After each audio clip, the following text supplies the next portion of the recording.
Now I've just set that bead on there, but to build it up quite a bit with the bonding, just to lose this proud bit here, all the way down really, just build it out. It's more or less level, but what I'm looking for really, more than it being dead level on the reading of the level, is really looking at the line coming down in line with the window frame. So really that could do with just coming out a little touch at the bottom, but it's going to throw it completely off when you're looking down there with the eye line. So it's really, it's more about what the eye sees and what the level tells really. You don't want to be looking down the edge of this and it's not lining up with this. You need that to be the focal point, I always think. So that's that done. So I let this bonding just pick up a bit, and then I will chuck this bay on.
Ely.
Coat on, all landing.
It's 4:05 and I'm just on the way home now, and the weather is awful tonight. It is chucking it down.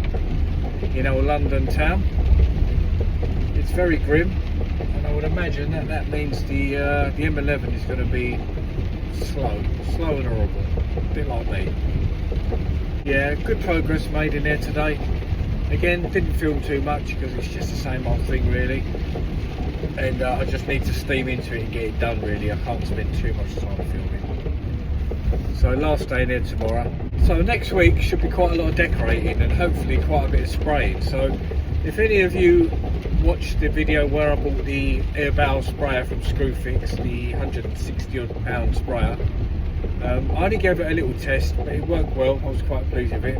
But I should be hopefully putting it through its paces next week. I've got about 1, 2, 3, 4 ceilings. I've got some walls to do, so I will be putting that sprayer through a proper test.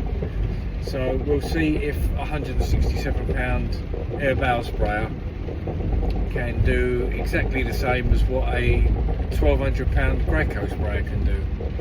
I'd rather have the £1,200 Graco sprayer, but I just haven't got the money for it at the minute, so bought the cheaper one, and I only bought it off the back of other people's reviews, and it seemed great, and to be honest it worked really well. So plenty of that next week.